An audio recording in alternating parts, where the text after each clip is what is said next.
Hello, hello. Très contente aujourd'hui. Bon, du coup, il n'y aura que ma voix, hein. C'est mieux que toi qu'on va voir, du coup. Donc, très contente aujourd'hui de te recevoir, Yael. Tu seras la première, en réalité, de cette série d'interviews de Paroles aux femmes. Pourquoi, du coup, en fait, cette idée de faire des interviews? Tout simplement parce que je pense que toute histoire peut impacter toute histoire. Et l'idée, c'est que chacun puisse partager, comme tu disais avant qu'on ne commence, hein, les femmes aiment parler. Donc, quoi de mieux que de les faire parler? Donc, l'idée, ça va être tout simplement que tu racontes ton histoire, ce que tu veux, comment tu veux le prendre, ce que tu veux raconter au monde, ce que tu veux peut-être te raconter aussi à toi, hein, vraiment sens-toi libre de partager pour impacter les autres, ou pas d'ailleurs. Après, au-delà de tout ça, en fait, ce que je disais aussi, l'idée, c'est vraiment d'impacter le maximum de femmes. Et je pense que, comme je le disais au départ, quand on devient souvent maman, c'est comme s'il y a une partie de nous, en fait, qui part et on oublie souvent qui nous sommes. Donc, j'aimerais, en tout cas, mon but, ma vision, c'est de pouvoir réveiller toutes ces femmes qui sont endormies par leur rôle de maman ou de salarié ou de quoi que ce soit. Mais c'est vrai que j'ai cette attirance pour les mamans. Peut-être parce que je suis maman, mais j'ai ce petit truc-là, en fait, pour les mamans. Donc,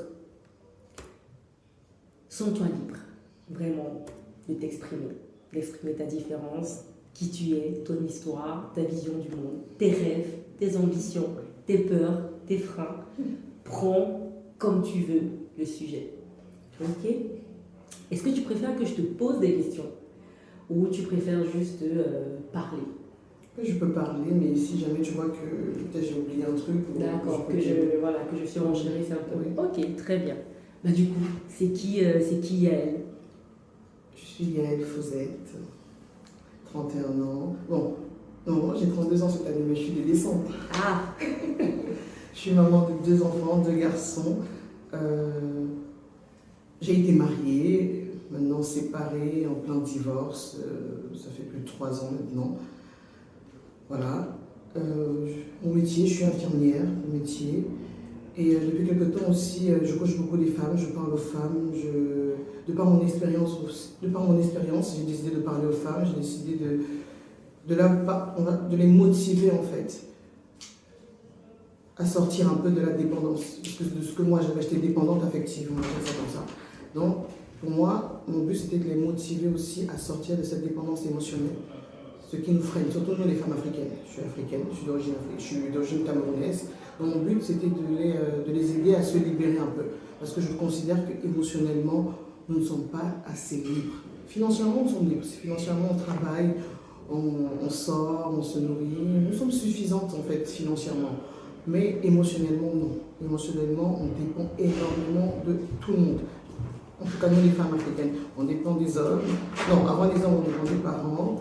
Après, on se marie, on nous pousse à aller se marier, on dépend des hommes, on dépend de tout le monde autour de nous. Donc émotionnellement, pour moi, nous ne sommes pas libres. Donc pour moi, c'est que nous, les femmes africaines surtout, apprenons à être libres émotionnellement. Voilà. Donc c'est ça mon but avec les femmes aujourd'hui. Et moi-même aussi, hein, c'est un combat continuel, hein, parce que rien n'est acquis. Et pourquoi c'est un combat continuel du coup? Parce que la société, en fait, nous sommes formatés un peu par la société. On nous dit que la femme doit se marier, la femme doit faire des enfants. Limite même, elle ne doit même pas travailler. Hein.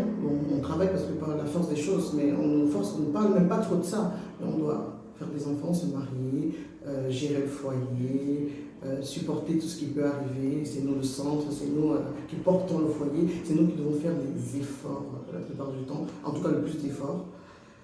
Donc c'est un combat en fait, c'est un combat à se déconstruire. En fait, mon combat c'est me déconstruire, aider les autres à se déconstruire continuellement. Et tu penses que c'est pas nous finalement qui portons le foyer, tu penses? Je sais pas. Hein. En fait, je pense que notre éducation fait que nous portons le foyer. Le fait que nous donnons naissance, que nous portons la vie, fait que quelque part aussi nous portons ce foyer. C'est nous qui faisons le choix. On fait le choix. C'est vrai que ce sont les hommes chez nous qui vont doter, ce sont les hommes qui demandent un mariage. Mais ce sont les femmes qui acceptent. Pour moi, c'est la femme qui choisit son mari, quoi qu'on dise. C'est elle qui choisit de donner la vie, c'est elle qui choisit de tomber enceinte. Après, il y a des exceptions, il y a des femmes qui ne peuvent pas. Mais la plupart du temps, les femmes peuvent avoir des enfants. Donc, c'est elles qui font ce choix. C'est elles qui font le choix du mari. C'est elles qui font le choix souvent à la maison. C'est elles qui font le choix de la base de nombreuses choses. Donc, on doit apprendre à faire un peu mieux ce choix-là, ces choix-là. D'accord. Et à ton avis, du coup, qu'est-ce qui ferait qu'une femme fasse des meilleurs choix?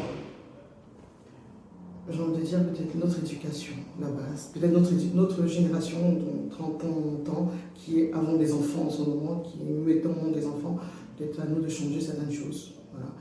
Prendre conscience déjà qu'il y a un truc qui ne va pas.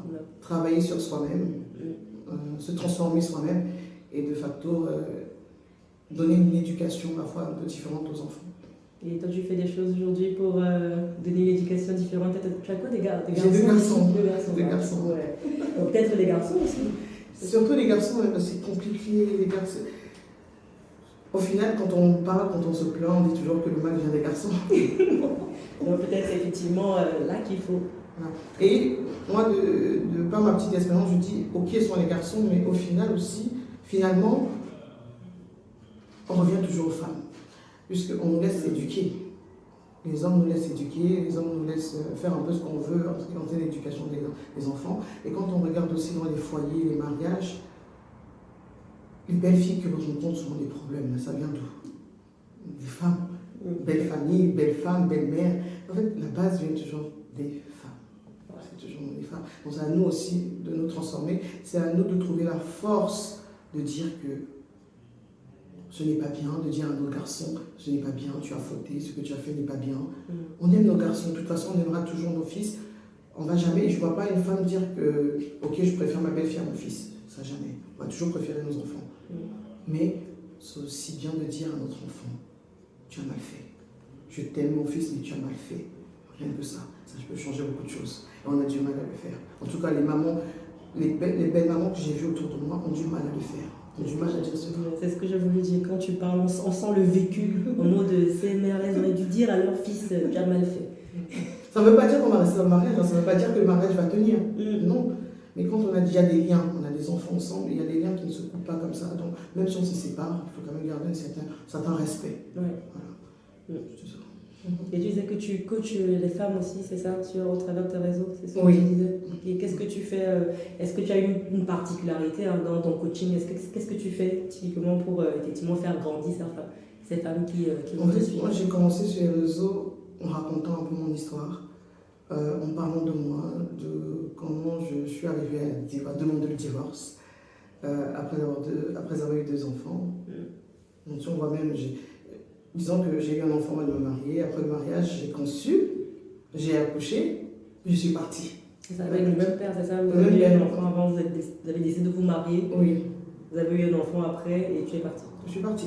La chronologie, j'ai conçu, j'ai accouché et je suis partie. En fait, ça s'est fait là, en 1 an, 1 an et demi, je suis partie. Mais qu'est-ce qui s'est passé du coup au milieu pour que, parce que vous étiez avant ensemble, décider de signer finalement le contrat ou de valider qu'ok, ce qu'on était en train de faire là maintenant, ok, c'est officiel, tout le monde sait, mais finalement, retour en arrière, en fait, on n'aurait pas dû signer. Tu penses qu'il y a eu un avant la signature, il y a un après? Il y a eu des choses que je n'ai pas vues ou que j'ai refusé de voir, parce que je dis toujours quand il y a un mariage se détruit, c'est que les 2 personnes quelque part ont tort, même s'il y a une personne qui a plus eu tort que l'autre. Mais je pense qu'il y a eu des choses que je n'ai pas vues ou que j'ai refusé de voir, j'ai fermé un peu les yeux.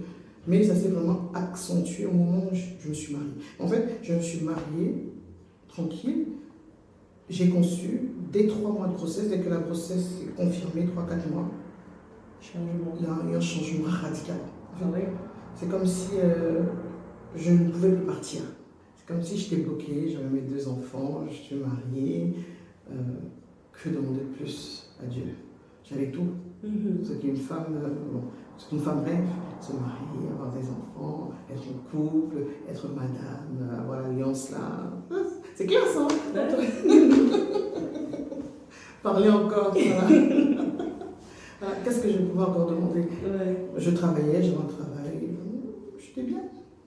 Mais là, le mépris, en fait, il y a eu un mépris terrible. Je ne dis pas que dans le mariage, il n'y a rien de... Dans le mariage, il y a toujours des combats. J'ai une amie qui dit souvent que quand on se marie, on commence à 0, et après, il y a un manque de respect, il y a un truc qui se passe, on passe de 0 à 3. Après, on commence, on se demande pardon, on revient un peu à 2, mais il n'y a plus jamais vraiment cette innocence du début. Mais là, c'est allé...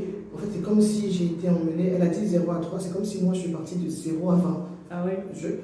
D'un coup, j'ai été surprise. Le manque de respect, le mépris, étant enceinte, d'un coup, c'était violent.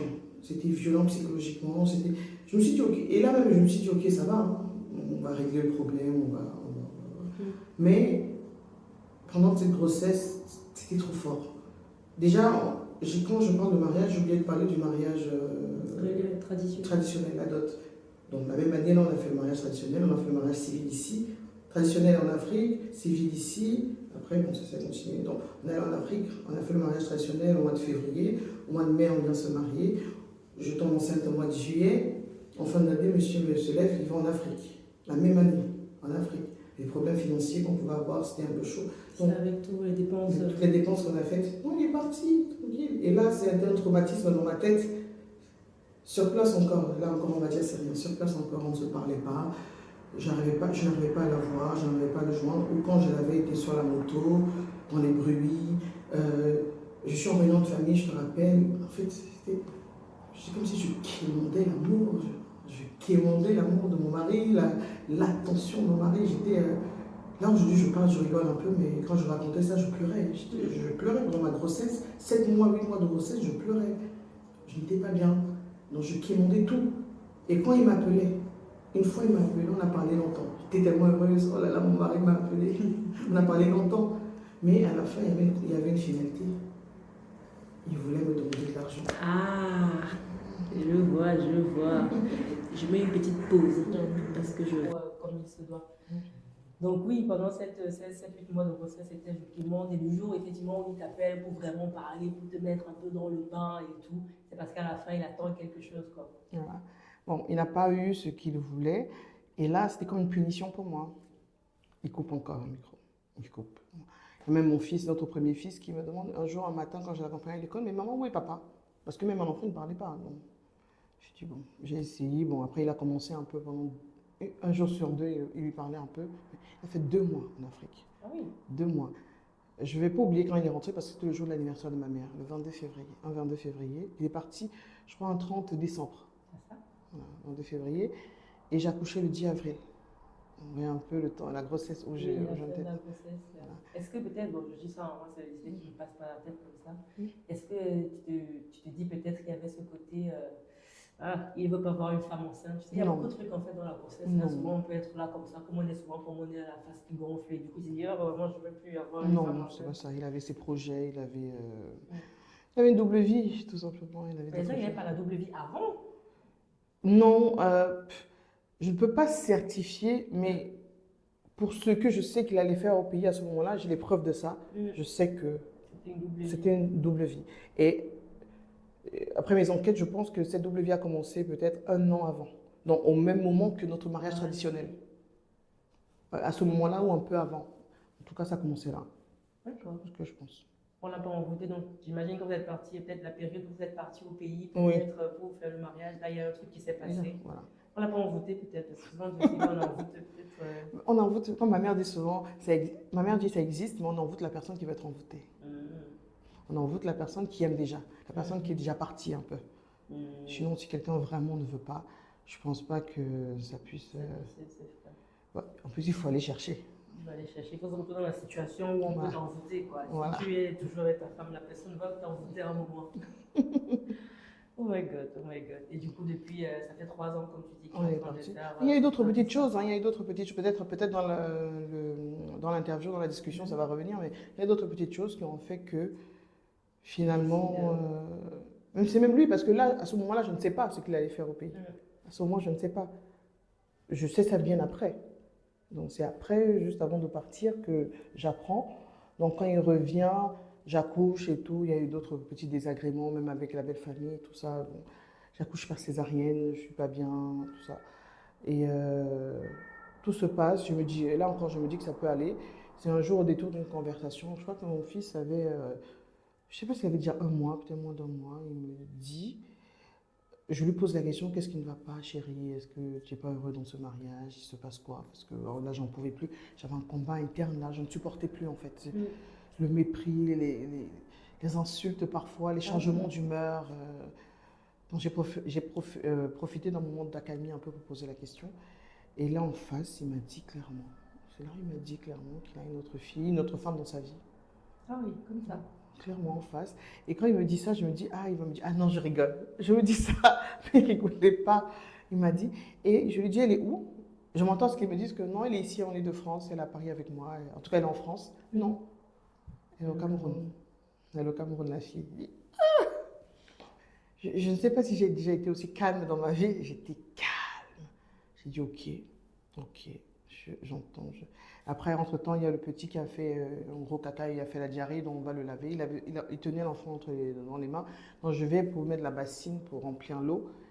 Et j'avais mis l'eau, je crois qu'elle était tiède, mais l'eau était très chaude. Je ne me suis même pas rendu compte que l'eau était chaude, tellement j'étais choquée. Donc j'ai dit, c'est bon. Et lui, il a testé. Il voit, mais c'est chaud, tu veux brûler? Il dit, mais. Et là, il m'a fait une réflexion, je ne vais jamais oublier. C'est juste ce que je viens de te dire là qui te choque comme ça. Ah ouais? Voilà.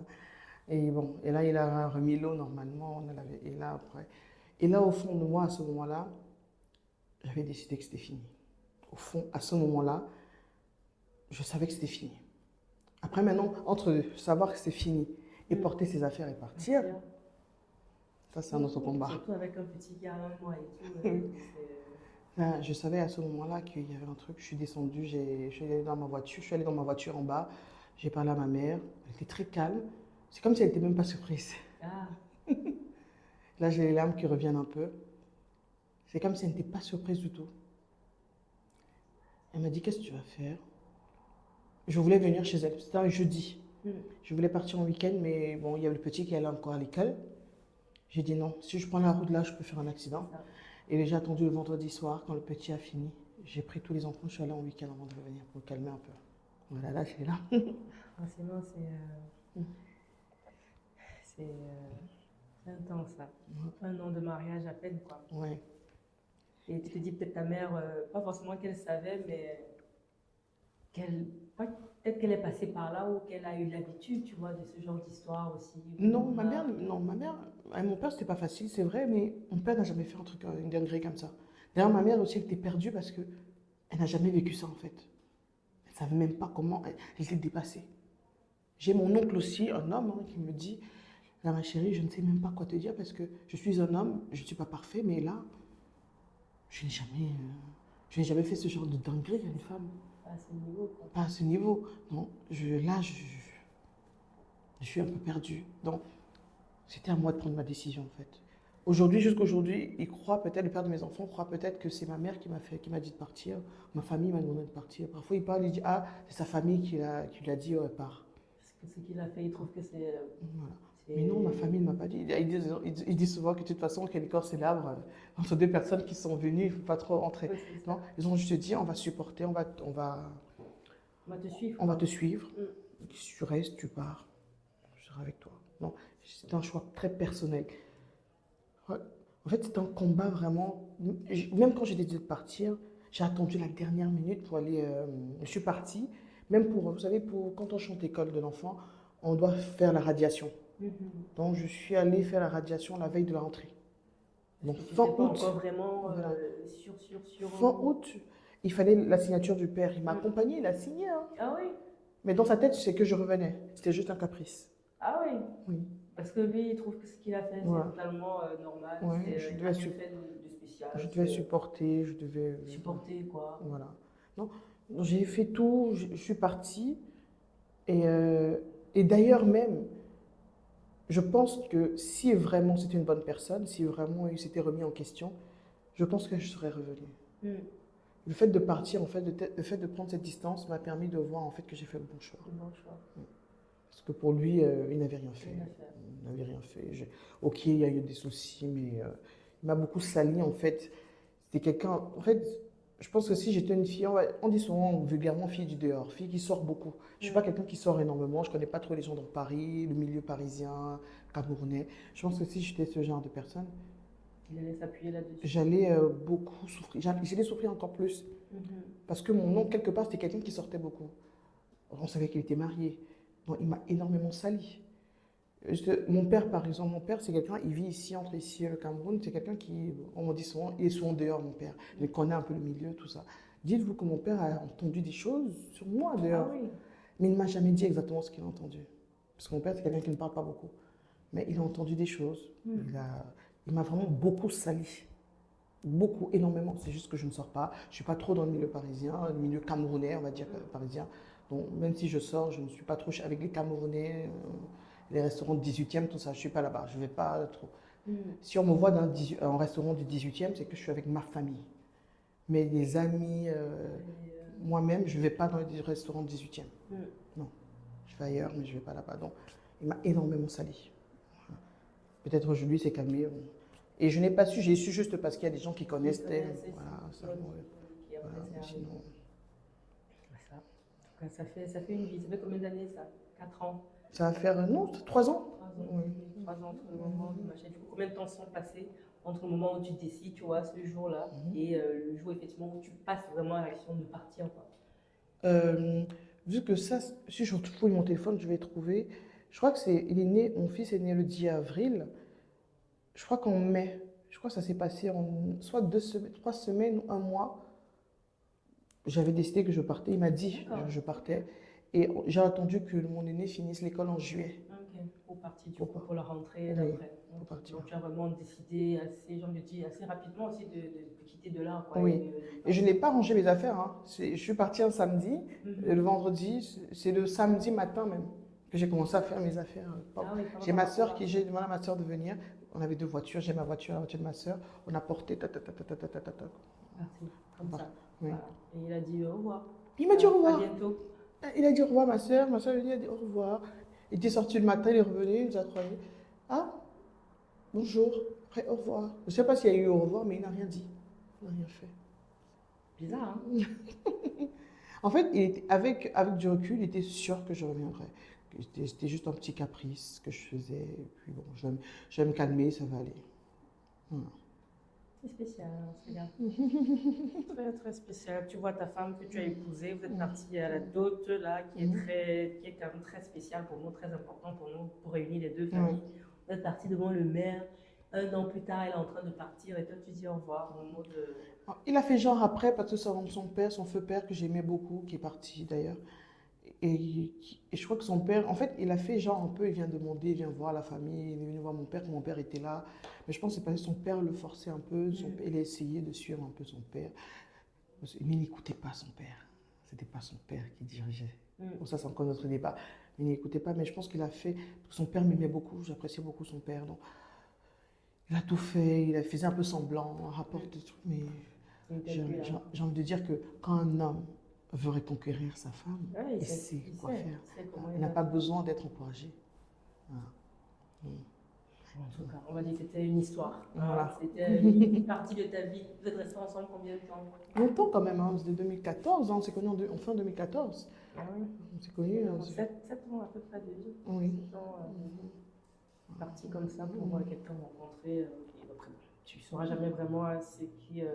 Peut-être qu'il était avec elle depuis aussi, tu ne sais pas. Il m'a dit, bon, là, vu comment il s'est comporté d'un coup, vraiment bizarre, non, je pense pas. Non. Cette histoire était un peu compliquée au départ, mais c'était pas elle. Non, elle, je pense que, déjà qu'aujourd'hui, je suis même plus sûre qu'ils sont ensemble. Donc. Vraiment, c'est un peu ça. Et là, maintenant, le divorce, ça avance bien. Là, il veut quand même signer ou il ne veut pas signer. Il tourne, il dit qu'il n'a pas d'avocat, il dit qu'il n'a pas encore eu comment on appelle ça, d'aide juridictionnelle. Bon, il ne fait que redire la même chose. Donc à chaque fois, on renvoie. Bon, au moment quand ça va chauffer dans ma tête, peut-être je vais prendre cette fois-ci un avocat clair, net et précis pour aller un peu plus vite. Parce que ça va te bloquer aussi dans ta vie. Ça aussi. Ah, ça va arriver un moment. Parce que là, altération, le but c'était de faire un divorce sur le but de l'altération du lien conjugal. C'est simple, donc c'est 1 an de séparation, voire 2 ans. Comme si en France, on veut toujours tirer un peu plus, donc ça fait plus de 2 ans. Donc là, c'est bon, on peut hâter. Voilà. Et du coup, comment est-ce que tu perçois l'avenir? Comment tu te visualises maintenant? Parce que tu es jeune, hein, tu ne sais rien. Très, très jeune, hein. Très, très jeune. Ce qui est sûr, je dis souvent que ouais, je vais me remarier. Ça, je n'ai pas de problème à rencontrer un autre homme. Déjà, j'ai traversé, psychologiquement, souvent on se dit, ce que je vois souvent sur les réseaux sociaux, être maman célibataire. Un jour, j'étais en direct sur TikTok, il y a une jeune fille qui est montée, elle avait 26 ans, un enfant. Elle me disait qu'elle était stressée, elle n'était pas bien, elle est maman célibataire. elle ne va pas supporter. Et là, je dis, mais c'est violent quand même. 26 ans, un enfant, et on a peur d'être seul. Et c'est là où ce que j'ai dit au début, je crois qu'il y a quelque chose que je n'ai pas dit, c'est on doit apprendre à s'aimer. Et là, moi, j'ai appris, je continue d'apprendre parce que j'ai compris en fait que je n'ai pas inné s'aimer en fait. Je n'ai pas inné. S'aimer, c'est aimer sa personne. Il faut apprendre à faire cela. Il faut apprendre à se considérer. Il faut apprendre à se dire qu'on existe. Et ça, ce n'est pas pour tout le monde. Et ça, en tout cas chez nous, les Africaines, c'est compliqué en fait. Donc moi, j'ai accepté que je suis maman. J'ai accepté que je suis célibataire. Je n'ai pas honte de ça. Je n'ai pas du tout honte et je suis même, dans ma tête même, je suis bien. Je pense que, quand je parlais à une amie dernièrement, il faut traverser certaines étapes pour comprendre, pour être sûr de ce qu'on veut. Mon cœur était, on va dire, était meurtri. Déjà, je restais comme ça, j'avais le cœur à la poitrine qui chauffait. Qui chauffait. En fait, je pouvais avoir l'AVC, un AVC.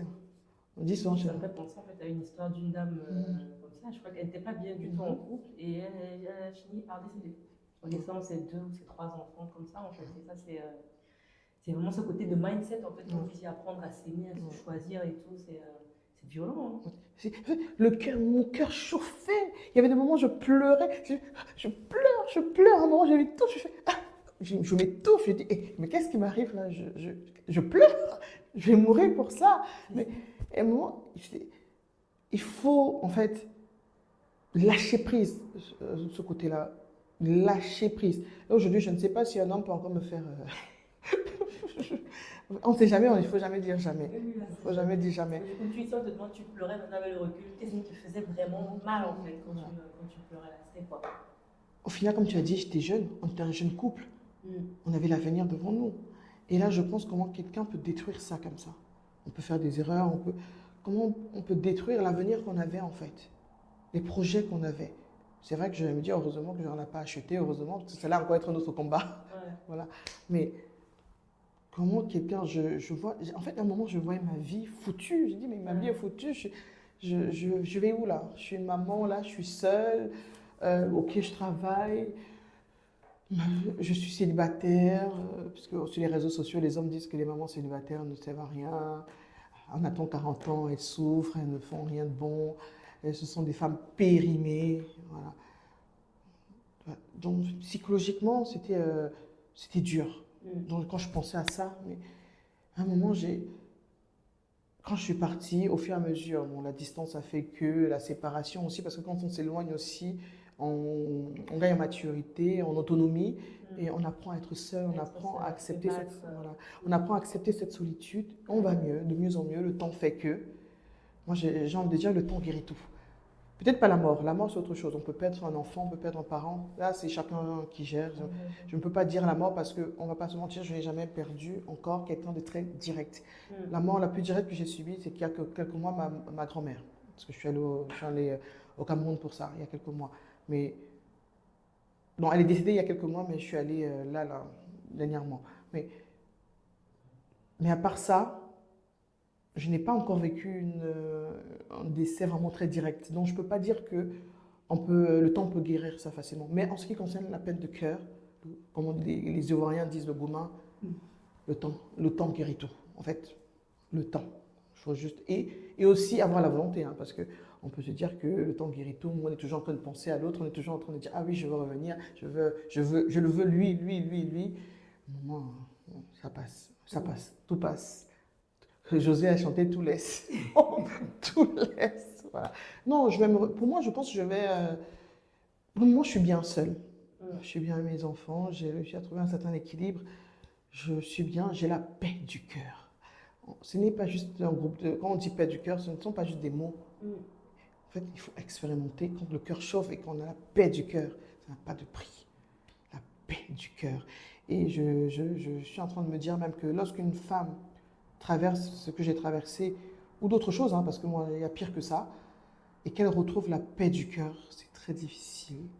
Et se remettre en Et se couple. remettre encore, c'est ça en fait qui avait suivi en fait ma question, c'est que j'ai l'impression effectivement quand on se retrouve dans cette situation pour réussir en fait encore à se faire conquérir, quand on réussit vraiment à aimer cette solitude, cette paix qu'on a, on se dit l'autre effectivement peut finalement en fait venir encore bousiller tout ça et j'ai pas le temps à perdre en fait. Voilà.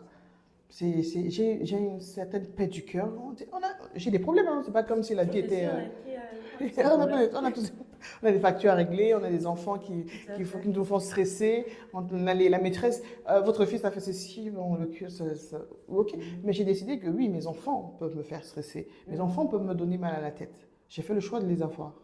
Mon travail aussi peut me stresser, bon, même ça aussi, on peut changer quand ça ne va plus, mais ok, c'est le travail, c'est ça qui me donne de l'argent aussi, ça peut me stresser. Mais j'ai décidé dans ma tête qu'un homme ne doit plus me faire stresser. Un homme doit me donner les maux de tête, mon cœur ne doit plus chauffer pour un homme. Si ça arrive à ce niveau-là, c'est mort, je ne peux plus. Voilà. Mais je ne déteste pas les hommes.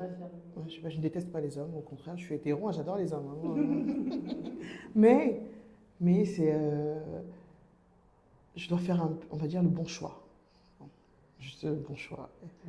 Avoir la volonté de faire ce bon choix-là. Et puis après, mais je ne suis pas fermée aux hommes. Non, pas du tout. D'ailleurs, j'ai flirté avec des hommes, j'ai flirté. Hein. Forcément, tu as une belle jeune femme et tout, avec des attributs, hein, comme on dit, forcément, ça attire le regard. Donc, c'est sûr qu'il y en a eu qui sont venus se griller sur la vitre comme ça, et tu as dit, toi, ton niveau, je ne sais pas. Et du coup, c'est l'autre question. Bon, vas-y. Donc, je peux faire le choix de me dire, ouais, je m'amuse avec, je suis avec toi, mais je sais au fond de moi que c'est passager, voilà. Parce que tu n'atteins pas. Est-ce que tu penses que quelqu'un pourrait vraiment avoir les critères pour t'atteindre? Oui, je suis pas Dieu, je suis juste une femme, une maman, célibataire, qui travaille. Qui a sa petite vie tranquille. Je ne suis pas millionnaire. Hein, je suis indépendante. Je suis indépendante. Parce que voilà, les gens aiment souvent dire que quand on dit on est indépendante, c'est qu'on n'a pas besoin de personne, on a besoin de personne. Non, moi je parle des faits. Financièrement, je suis indépendante, donc c'est un fait. Je ne quémande pas quelque chose. Voilà. Ce n'est pas de l'arrogance, c'est un fait. Donc je me nourris, mes enfants mangent. Voilà, c'est tout. Donc, je ne suis pas millionnaire, je ne vis pas dans le 8e arrondissement de Paris, je ne paye pas 10 000 euros de loyer. Non. J'ai juste autonome. Voilà, je suis autonome. Voilà, c'est le basique, je suis basique. Donc moi, aujourd'hui, je ne peux pas avoir un homme qui va venir diminuer ce niveau que j'ai. Je ne peux pas. Va augmenter. Je ne peux pas avoir un homme qui diminue. Non. On va peut-être dire que c'est matérialiste. Ok, j'accepte, je suis matérialiste. Mais je dis clairement, je ne peux plus avoir un homme dans ma vie qui va baisser mon niveau de vie. Déjà, avec le recul, je me rends compte que même mon ex baissait mon niveau de vie. Je ne me rendais même pas compte. Avant qu'on commence cette interview, je t'ai dit que j'ai fui un peu le travail, je suis partie, j'ai posé, je suis allée avec des amis, on sont partis en voyage, en week-end, tout ça. Ce sont des choses que je ne faisais pas. Ouais. J'étais tout le temps ric-rac. Là, une petite anecdote. J'étais mariée, j'étais à la maison une fois, je travaillais, mais j'étais toujours à court d'argent. Moi, je suis infirmière. Un jour, ma mère m'a dit, mais quelle est cette infirmière qui est toujours foirée? Comment ça se fait? Et elle voulait qu'on soit à la maison, on se réunisse tous à la maison une fois. Là, c'est beaucoup d'émissions. Ça fait beaucoup d'émotions que je pense à ça. Mais je ne pouvais pas parce que je n'avais pas l'argent à ce moment-là. J'attendais mon salaire pour payer juste le carburant. Ma voiture était assez... Il fallait que je réserve ma voiture pour le travail et le temps. Je ne pouvais pas bouger ma voiture pour le carburant. Où allait l'argent? L'argent dans le foyer. En fait, c'est même pas que je sortais l'argent pour donner à mon mari. Mais en fait, je dépensais plus que je ne devais le faire. Au début, ce n'était pas le cas. Au début, c'était vraiment, c'était même lui qui dépensait un peu plus. Avant le mariage? Oui. Avant, oui, c'était même lui qui gérait beaucoup de choses, même quand on a aménagé. Je vais être honnête, c'est lui même quand on a acheté les choses, il avait pris les choses à crédit, c'était même dans sa carte bleue que ça passait tout. Il travaillait, je travaillais. On dépensait ensemble, mais c'était un peu plus équilibré. Mais à un moment, il a perdu pas qu'il a perdu son travail, il a eu un problème, il était en arrêt maladie. C'est là où il a changé de travail. Et là, bon, instinctivement, j'ai pris un peu plus de dessus. Ses revenus ont baissé, moi j'ai pris un peu plus dessus. Et c'est comme ça qu'il s'est habitué à ça. Et les choses n'ont plus jamais repris. Bon. Et en fait, il a commencé à faire des choses, même pas derrière, sans que je ne sache. Parfois, il bossait au black, je ne savais même pas, il y avait l'argent. Parce que quand il me dit qu'il va au Cameroun, je dis, mais avec quel argent? On n'a pas d'argent, c'est difficile. Il faut payer le loyer, il faut... En fait, mon argent allait dans la maison. Manger, parfois, on avait un compte commun où on mettait de l'argent. Et on avait décidé qu'on mettait telle somme. Moi, je mettais toujours, moi j'arrive, je mets sans réfléchir dès que mon salaire arrive. Sauf que lui, qu'est-ce qu'il faisait? Il attendait, on avait droit à un découvert. Donc, il attendait la dernière minute pour mettre la quantité après moi en comptant le découvert. Donc, si on avait droit à 200 € de découvert, il comptait ces 200 € dans l'argent qu'il fallait pour gérer les factures. Je ne sais pas si vous voyez un peu où ça allait. En gros, si je dis on met 500 € chacun, je mets 500, lui, au lieu de mettre les 500, il met 300. Il va mettre 300 parce que le parce découvert. qu'il compte le découvert. Oui, Ah et ouais. ça, j'ai compris ça après. Mais je vous dis, si je dis les détails que j'ai. Ah ouais. Non, ce qui fait que quand les factures passaient, ça passait et ça arrivait et ça puisait dans le découvert. Sauf que le découvert, quand on ne remplit pas le découvert avant 2 semaines, avant 15 jours, je crois, ça fait des agios. C'est ça. Voilà. Donc tout le temps, il y avait des trucs que je ne comprenais même pas. Bon, ça, j'ai compris ça bien avant, bien après. C'est ça. Voilà. Donc moi, quand mon salaire arrivait, je mettais, je sais pas, lui, il attendait la dernière minute pour mettre en comptant au centime près. Est-ce que tu penses que ça a joué typiquement, tu vois, sur peut-être, il y a ce truc de l'ego masculin de en fait ma femme gère, c'est pas possible, je refuse d'être avec une femme qui. Non, je pense pas. Non, c'était pas à ce niveau-là. Non, lui, lui, il a profité, lui, ça l'arrangeait. Et du coup, ce que j'ai dit tout à l'heure, c'est que j'ai un peu eu cette discussion en fait avec un de mes amis qui cherche effectivement, tu vois, une copine, il s'est dit ouais, parce qu'il est arrivé aussi, tu vois, moi, peut-être 2 ans, et tout, 2 ans, 3 ans. Et il dit ouais, ici c'est compliqué, les femmes maintenant sont matérialistes, les femmes sont ci, sont ça. Je dis non, en fait, c'est juste qu'ici, les femmes en fait arrivent à se gérer, elles arrivent à être autonomes financièrement, donc elles n'ont pas en réalité besoin même de ce que tu vas lui donner. Maintenant, effectivement, elle aimerait effectivement quelqu'un qui va venir ajouter effectivement la valeur. Et quand tu viens, tu n'ajoutes pas ça, elle se dit, mais en fait, tu me sers à quoi? Et du coup, il n'avait pas à comprendre ce que je lui raconte. Il s'est dit, non, elles sont matérialistes, on n'est pas obligé d'aller au restaurant, on n'est pas obligé de... Ah, Elle non, peut déjà le faire, en fait, toute seule. On n'est pas obligé d'aller au restaurant. Mais pour moi, on est obligé. C'est un rythme de vie. Moi, je vais au restaurant, je vais au restaurant au moins à un moment, j'allais même 2 fois au moins quand je suis partie. Là, maintenant, bon, avec mon timing, mon travail, peut-être 1 fois par mois, je dois aller au restaurant. 1 fois par mois, je dois aller au restaurant. Au cinéma, au moins, j'allais au cinéma au moins 2 fois par mois, mais bon, avec le timing aussi, parfois, 1 fois par mois. Bon, après, il y a des films qui ne m'intéressent pas trop, mais je dois y aller. Je dois y aller. Ce n'est pas... Je ne vois pas ce qu'il y a d'extravagant. Si tu travailles ton argent, tu dois un peu... Il faut être bien dans la tête, il faut se détendre. Le restaurant, c'est quoi? On ne demande pas d'aller dans un restaurant, on va payer 100 € tous les jours. C'est ça, c'est ça. Et ça fait... Voilà, il fait quoi avec sa femme alors pour sortir? Pour se détendre, on ne va pas rester à la maison tous les jours. De toute façon, là, il n'a même pas. Voilà. Donc, il a essayé, ça a fait comme ça. Il va se poser les bonnes questions aussi. Et du coup, pour toi, ce serait quoi, du coup, l'homme qui peut te conquérir? Il ressemble à quoi, cet homme qui peut te conquérir? Déjà qu'il travaille. Un jour, j'ai dit, je veux un homme qui a le permis. Il m'a dit, ouais, j'ai le permis. Je conduis. Je conduis une manuelle même. J'ai eu permis manuel. J'ai souffert. J'ai fait 3 ans. Je ne sais pas combien d'années pour avoir ce permis. L'argent que j'ai dépensé pour ça pouvait me payer un terrain au pays.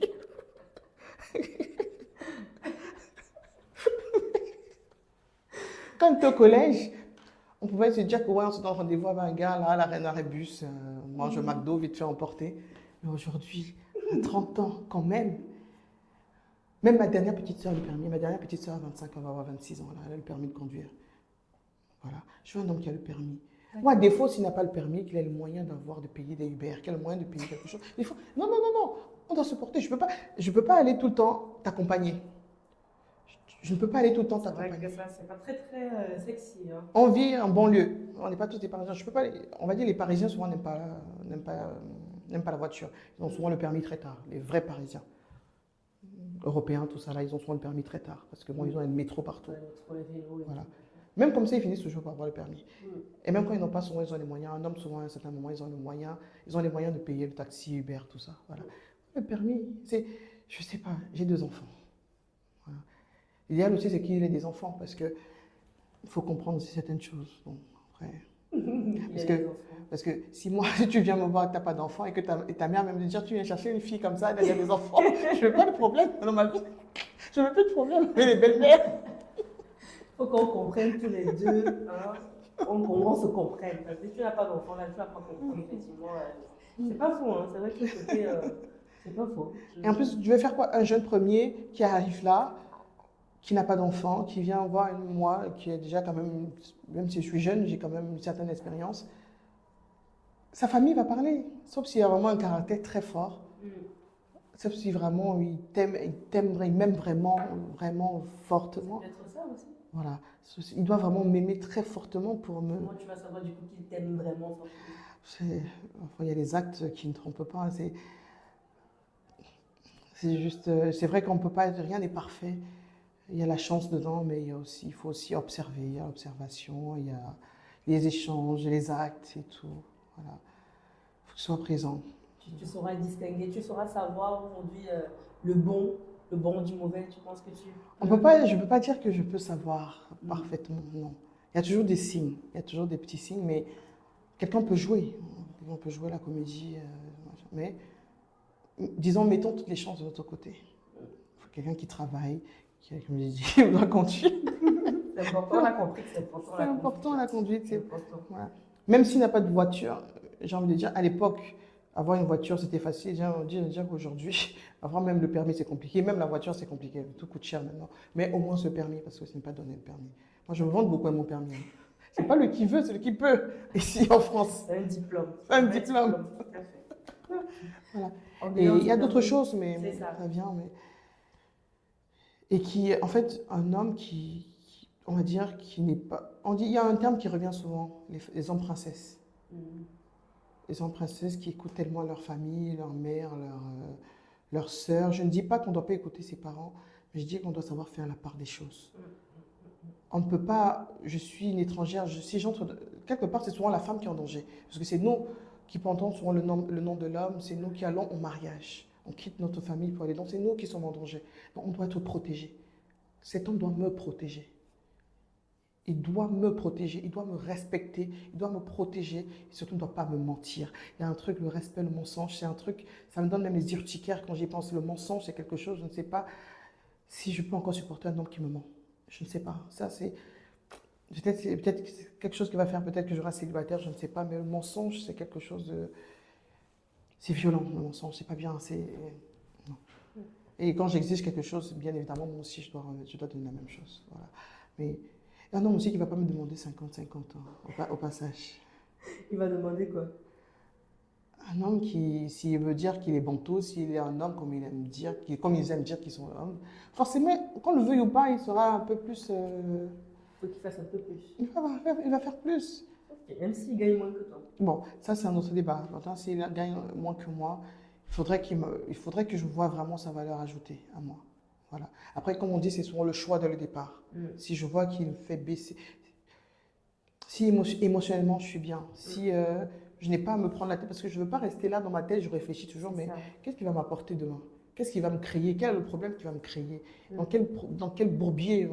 Je ne veux plus ce genre de stress, en fait. J'ai envie de dire, tout est question d'équilibre. Tu penses que je comprends bien, je suis tout à fait d'accord. Et du coup, toi, est-ce que tu sais la valeur ajoutée que tu peux apporter à quelqu'un? On dirait que je suis en train de faire un entretien là pour... Est-ce que tu sais aujourd'hui la valeur que tu peux apporter du coup à l'autre? Je sais, mais j'aime pas trop, par rapport à moi la femme, aujourd'hui j'ai appris, parce qu'on dit souvent que les femmes, qu'est-ce que tu vas faire? Tout ce que tu vas faire, c'est faire à manger, c'est faire le ménage, c'est faire, même le ménage là même, bon, je connais mes défauts, hein. Je fais, hein, mais... C'est pas ce que tu aimes. On fait parce qu'on doit faire. On doit faire, on l'oblige. Voilà. On dit, vous les femmes, vous apportez quoi? Vous apportez quoi, vous les femmes? À part l'écoute. Bon, on ne met même pas souvent l'écoute. Le simple fait de t'écouter, le simple fait de supporter souvent ton stress là. Parce que souvent on dit c'est rien. Le simple fait d'organiser la maison, on dit souvent c'est rien. Mais aujourd'hui, j'ai appris à me dire que je suis une femme. Rien que pour ça là. J'ai failli mourir en accouchant mon deuxième enfant. Il y a souvent certaines femmes que j'écoute qui disent que les femmes se plaignent trop parce qu'elles accouchent. Je crois que la grossesse, c'est une maladie. La grossesse n'est pas une maladie. Arrêtez ça, les femmes. Et moi, je vais dire aujourd'hui à la caméra, mesdames, vous devez vous plaindre.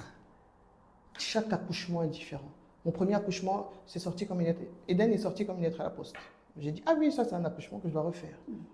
Le deuxième, comme j'ai dit tout à l'heure, j'ai failli sortir là les pieds devant.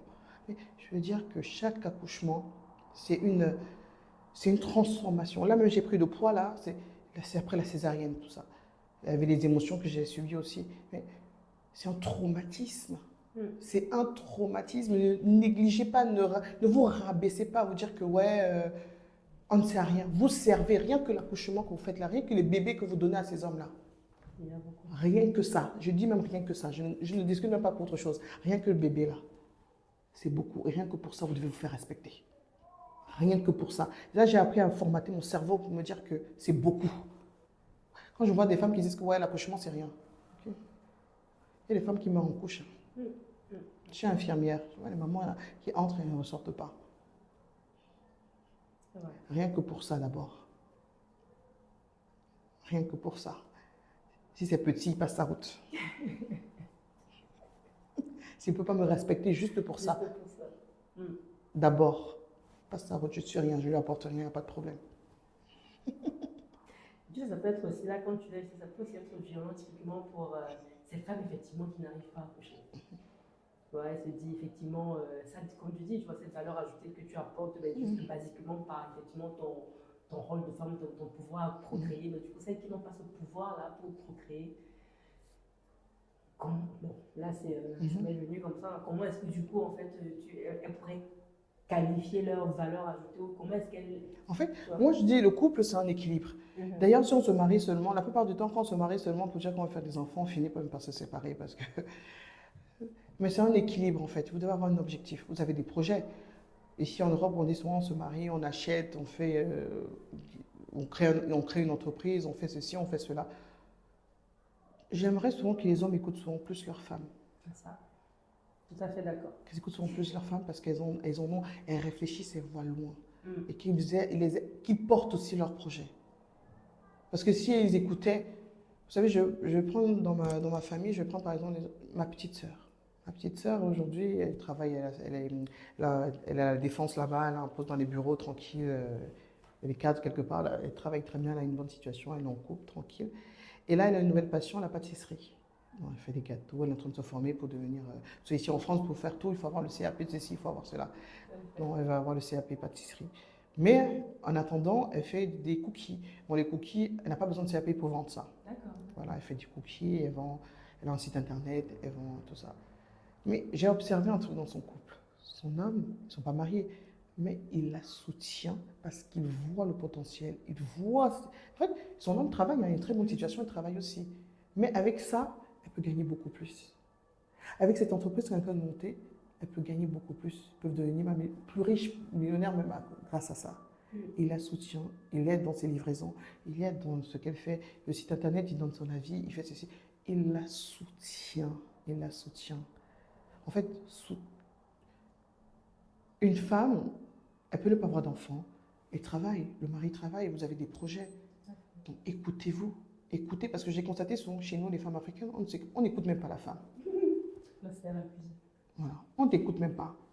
Elle peut même rester là, elle ne travaille même pas. Mais elle te donne les conseils, elle te dit fais ça, fais ça. Tu écoutes seulement. Vous savez, le père de mes enfants, à plusieurs reprises, je lui ai dit ne fais pas ça, ne fais pas ça. Va voir, on n'a pas écouté. Après demain, je dis souvent, la femme a cette... Je ne vais pas parler de spirituel ici, je ne suis pas assez calée de ce côté-là, mais je sais qu'elle a cette force-là, elle a ce côté où elle sent les choses. Moi, je pense. Parce que moi-même, déjà même parfois, quand on me trompe, moi, je pense qu'une femme qui est concentrée dans son foyer, qui aime son mari, qui est vraiment là, si son mari la trompe, elle va savoir. Elle n'a pas besoin de prendre le téléphone pour regarder. Parce que ces hommes-là aiment souvent dire qu'ils trompent avec la tête, mais non, ils ont un cœur, ils sont émotifs. Ils trompent avec leur cœur, ils sont émotifs. Et quand ils trompent, ils s'éloignent. Et quand on s'éloigne, on sent, on le voit, on sait direct. Le jour même, on sent qu'il y a quelque chose parce que tu vas être direct, tu vas être distant directement et je vais le sentir. Donc si je suis concentrée dans mon foyer, je vais voir chaque petit détail. La femme a cette capacité à voir les détails, elle a cette capacité à faire attention, elle a cette capacité à toujours se poser les questions, elle a cette capacité à toujours dire mais qu'est-ce qui ne va pas, qu'est-ce que je peux faire, comment arranger ça, arranger. C'est ça qui fait aussi notre force. On est toujours, même si on ne veut pas le faire, on va le faire. Même si on dit soyons un peu comme des hommes. Réfléchissons comme des hommes, on va toujours faire attention aux détails, on va toujours faire attention à ci, à ça, à ça. Et c'est notre force aussi. Il faut juste qu'un homme entre là, qui t'écoute, qui soit là en fait. qui fasse attention à ces détails-là et le couple va avancer au-delà des enfants. Mais qui fait ça? Combien le font? Certains commencent un peu, il y en a un peu là, on ne va pas cracher sur tout ça. Certains sont bien. Les gars, il faut savoir, certains sont bien. Certains aussi là beaucoup. Et on sait qu'il y a quand même des bons parents. Les bons. En fait, il y a toujours les bons. Hein. Il y a tout... L'amour existe, j'aime dire ça. Quand je vois souvent certains couples, l'amour existe. Il faut continuer à chercher effectivement la bonne personne. Il faut du coup dans ce forum, si ce n'est pas évident, du coup, de trouver ces bonnes personnes. Du coup, question ouverte, comment à ton avis on pourrait trouver, parce que j'ai l'impression dans mon entourage qu'il y a beaucoup de femmes qui n'arrivent pas à trouver de bons gars, des bonnes femmes, vraiment intellectuelles, autonomes financièrement, qui sont bien, de bonnes valeurs, mais n'arrivent pas à trouver du coup des bons gars qui leur correspondent. Toi, à ton avis, du coup, quels moyens utiliser? C'est une maman célibataire comme ça que je demande. Mais en fait, mais même pas ça. Pour moi, c'est qu'il faut accepter, il faut être bien dans son célibat. Être heureux. Je vais parler en tant que femme, être heureuse dans son célibat. Parce que ce n'est pas, si on est malheureux là, ce n'est pas en trouvant l'homme ou en trouvant le mariage qu'on sera heureux. Être heureuse parce que nous sommes le bonheur. Quelqu'un m'a dit ça une fois, nous sommes le bonheur. Il y a un autre coach qui m'a dit, j'ai oublié son nom, elle a dit une fois à une conférence, vous êtes des femmes, vous les femmes, vous êtes des dieux. Voilà. Chacune doit être consciente de sa place, de son bonheur, de sa... Ça ne sert à rien de chercher. Pour moi, mon père dit souvent, on ne cherche pas le mariage, il vient à nous. Non, soyons heureuses. Vivons, soyons épanouies nous-mêmes, toutes seules. Célibataires ou pas, avec des enfants ou pas, surtout avec des enfants ou pas. Soyons heureuses, soyons bien, en harmonie, faisons ce qu'on a à faire. Si on aime les voyages, on voyage, les restaurants, on va au restaurant, le cinéma, sortie, vivons pour nous. Allons travailler, on sort, on va travailler, on paye des factures, mais vivons pour nous. Pour nous. Le bonheur, c'est maintenant, ce n'est pas après le mariage. Et après, ça vient, tout vient à point à qui sait attendre. Ça peut prendre le temps, mais pour moi, ça vient toujours. Au fond de moi, j'ai cette conviction que je vais me remarier. Mais je sais que je vais me remarier. Mais tu n'attends pas. Mais je n'attends pas. Voilà. Mais je sais que je vais me remarier. Et si je ne le fais pas, c'est moi qui est bloqué. Mais je sais que je vais me remarier. D'accord. En tout cas, si c'est ton souhait, on me dit, ouais, il faut que je me marie. On ne va pas se mentir, j'ai peur. Pour me mettre en couple, non. Mais le mariage, j'ai un peu peur parce qu'avec ce divorce, j'ai compris que c'est un engagement qui entraîne des conséquences. Il faut faire très attention. Le mariage, on ne peut pas le signer juste comme ça. Il y a des conséquences derrière. Et du coup, c'est quoi tes rêves? Tu as 32 ans, il y a encore, mais la vie est encore tellement longue. Ce serait quoi tes rêves aujourd'hui, tes ambitions? Tu as lancé cette chaîne, ce compte, ce TikTok? Oui, TikTok et Facebook, mais je suis un peu plus sur TikTok. Là, j'ai mis un peu une pause pour des raisons personnelles, mais c'est que ça monte un peu plus, beaucoup plus même, que je sois bien sûr plus connue, que je parle encore parce que j'ai tellement d'inspiration. Parfois, j'ai un tournage, je note souvent. C'est juste que parfois, le temps pour enregistrer les vidéos, ça prend énormément de temps. Voilà. Je veux être plus connue, je veux plus parler, je veux plus impacter. C'est vrai que je vais me faire insulter. Je me fais insulter. Mais en fait, maintenant, je m'en fous maintenant. Ça glisse maintenant. Mais j'apprends tous les jours. J'apprends aussi sur moi-même. Je me découvre tous les jours. Déjà, cette histoire m'a permis de me découvrir moi-même, de me révéler à moi-même. Parce que j'étais très douce, très calme. On parle souvent de douceur. On va écouter cette vidéo, on va dire cette fille-là, ils disent souvent quoi? Non, même pas. Ils ont les Camerounais un mot qui disent souvent féministe, une longue bouche, voilà. Mais je suis tranquille. J'étais une fille très douce. Je suis très douce, sans vouloir me vanter. Je suis très douce, très calme, très posée. Il n'y avait rien qui pouvait me faire sortir de mon mariage. D'ailleurs, si je voulais être mariée, j'allais rester mariée. Il n'y avait rien qui pouvait me faire sortir de ce mariage. J'étais éduquée pour ça. Je suis une femme mariable. J'étais éduquée pour ça. Ma mère, ça fait plus de 30 ans, elle est mariée toujours. Ils sont mariés, mes parents. J'ai été éduquée pour le mariage. Je suis l'aînée. Voilà, j'ai été éduquée pour le mariage. Mais je me suis rendu compte avec cette histoire que quelque part, je me cachais peut-être. Je me cachais. Là, ça m'a permis de me libérer, de penser, de dire ce que j'ai envie de dire, de penser par moi-même, de me lâcher en fait, de me lâcher. Et de ne plus avoir peur de dire non. Il y a aussi ça, de dire non. Autant je dis, je m'en fous. Je dis non. Vous savez, une simple petite... Il y a pas forcément, c'est pas forcément une histoire de couple, même entre des amis, des connaissances, dire non. La dernière fois, quelqu'un m'a dit, après une conférence, c'était très tard, et quelqu'un m'a demandé, Yael, s'il te plaît, je peux te payer le carburant, pardon, tu me déposes chez moi. Je pense qu'avant, j'aurais dit oui. J'aurais même dit, paye pas le carburant, je te dépose, malgré la fatigue. J'ai dit, pardon, je ne peux pas. Vous appelez que ça, je ne peux pas. Parce que pour aller chez elle, il aurait fallu que je traverse chez moi avant de revenir. J'étais dans le 7-7, il fallait que j'aille dans le 95, donc de l'autre côté, à l'opposé, avant de revenir dans le 94. J'ai dit, non, je ne peux pas, je suis fatiguée. Je vais arriver chez toi, mais je n'arriverai pas chez moi. J'ai dit non. C'est rien comme ça. Mais je suis arrivée à un niveau où je n'ai plus peur de dire certaines choses, en fait. Soit je me tais, parce que bon, le but, ce n'est pas non plus de faire des problèmes tout le temps. Mais je peux me taire, ce n'est pas parce que j'ai peur. Ouais. Je considère que là, je n'ai pas besoin, ce n'est pas un combat. Je choisis mes combats, en fait. Et plus facilement, je m'exprime un peu plus facilement, je dis un peu plus facilement ce que je pense. J'ai un peu moins peur, en fait. J'ai moins peur. Je ne dis pas que c'est facile, c'est un défi tous les jours, c'est un combat tous les jours. La vie de maman n'est pas facile, il y a des imprévus, tout. Là. Voilà, mais c'est un combat en fait. La déconstruction, c'est un combat. Se déconstruire, c'est un combat. Déconstruction, se déconstruire, c'est un combat. Il y a des dames là que je suis, surtout sur TikTok, là, qui sont à un niveau encore un peu plus... elles sont mariées, hein, mais elles ont un niveau de déconstruction très fort. Ah oui.